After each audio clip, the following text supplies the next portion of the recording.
Welcome to the next episode of the Dark Web Deacon.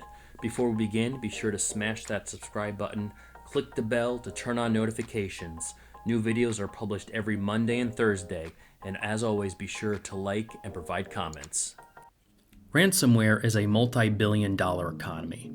It is no longer just random hackers, script kiddies, and anarchists executing these cyber attacks. The underground ransomware economy is now an industry that resembles commercial software, complete with development, support, distribution, quality assurance, and even help desks. In this episode, we will explore the topic of the ransomware economy, looking to explain the increases over the last several years, the overall economic impact, and a deep dive into the ransomware development lifecycle. Some famous examples of ransomware include CryptoLocker, GoldenEye, WannaCry, and Ruik. So here's a trivia question. What year was the first ever ransomware attack?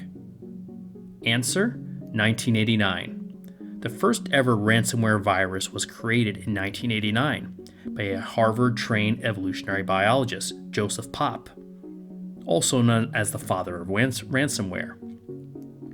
It was called the AIDS Trojan.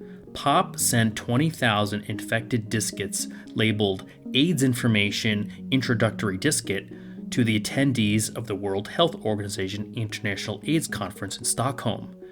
The disk contained a malicious code that hid file directories, locked file names, and demanded victims send $189 to a P.O. box in Panama if they wanted their data back. So 1989 was the first ransomware, but the actual explosion in ransomware attacks and really the development of the ransomware economy occurred heavily between 2015 and 2017. From 2016 to 2017, according to Carbon Black, there was a 2,500% increase in the sale of ransomware on the dark web. The question is, why is this? Why did this explosion happen? Well, there's a few reasons. One, unlike other forms of cyber attacks, ransomware can be quickly and brainlessly deployed with profits. It is the digital age version of a mugging versus trying to crack a bank account. Two, Bitcoin and Tor allow for secure and anonymous transactions of the ransomware itself. Three, the average salary of ransomware authors is about $100,000 versus $70,000 worldwide for a typical software developer. Number four, the lack of fundamental security controls across much of the industry. Small, medium-sized businesses, schools, hospitals, they lack backup, restoration, patching, and prevention. And number five is people are willing to pay. Well, how much are people willing to pay? Well, it varies. But 12% are willing to pay more than $500, according to some previous research, and 59% will pay up to $100. So you want to be a ransomware hacker and make an easy six figures? How do you go about doing that? Well, it's pretty easy. One, search the thousands of marketplaces selling ransomware with tens of thousands of DIY product offerings. Two, buy a DIY kit from anywhere from 50 cents to $3,000. And three, leverage Tor network and Bitcoin for secure and anonymous payments and escrows as part of your ransomware attack. 2015 to 2017 was the inflection point, but now in 2020, what is the state of the ransomware economy? Well, ransomware attacks continue to be on the rise. They're estimated to cost globally organizations $20 billion by 2021, according to Cybersecurity Ventures. The costs associated with any ransomware attack are hard to quantify because you have a variety of both direct and indirect costs associated with any type of ransomware attack. For example, some people look at direct costs in terms of the ransom demand itself, and if the victims are willing to pay, and remediation costs, while others look at more indirect costs such as downtime, data recovery, lost revenue, improvements on cyber defense and security to make sure it doesn't happen again, and reputational damage of your brand. In the last quarter of 2019, the average ransomware demand increased to $84,000, according to Coveware.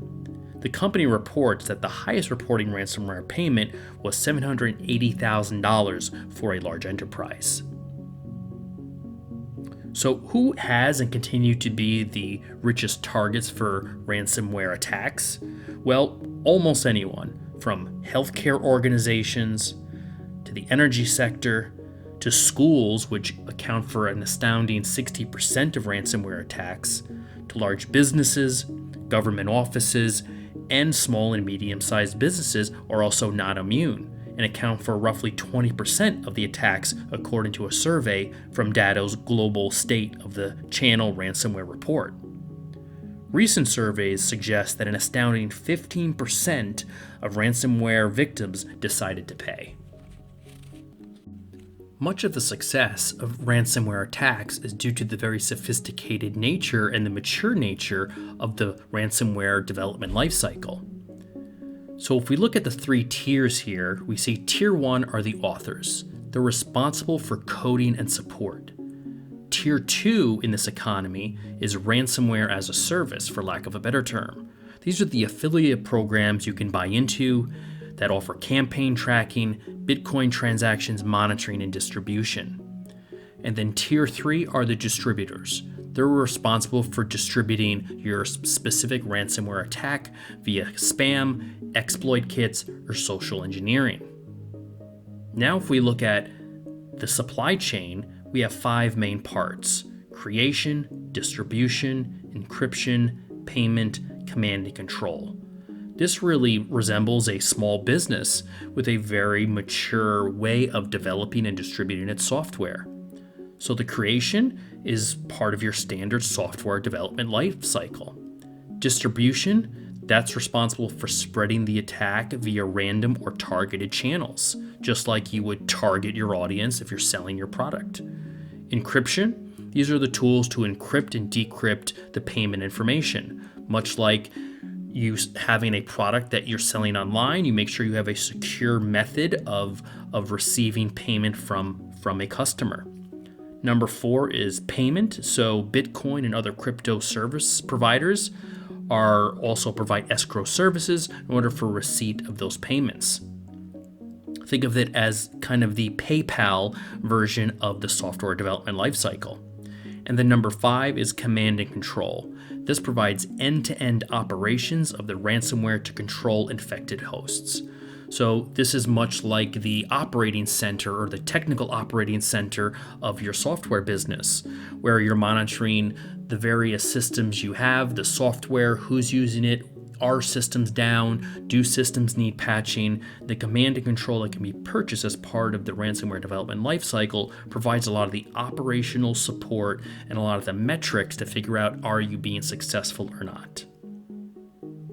So what does the future ahead look like? Well, we've already talked about how it looks like there will be a continual increase in ransomware. And I agree with that. There will be more growth. There's just too much money and it's too easy, as stated earlier in this video. Also, there'll be more targeted and custom attacks with greater success. As there's been such a growth in the sale of dark web data, personal information, and social networking information, that social engineering will continue to be a key means in which a lot of these ransomware attacks are distributed and targeted. Also, 3 is more proliferation on social networks. So I think various social networks will continue and potentially will be used even more in the future in order to propagate some of these type of ransomware attacks. And then I think more intelligence, meaning more intelligence potentially to re-encrypt and target again. So think about something like the WannaCry attack. The individuals paid, the specific data that was encrypted was decrypted, but then a lot of these attacks could put timers on the future that after it's decrypted once, a year later it automatically re-encrypts and the person must pay again, unless they've taken the necessary measures to scrub the ransomware from their system. Thanks for watching, and as always, please like, subscribe, and provide comments, and turn on notifications by clicking the bell in order to check out future videos published twice a week.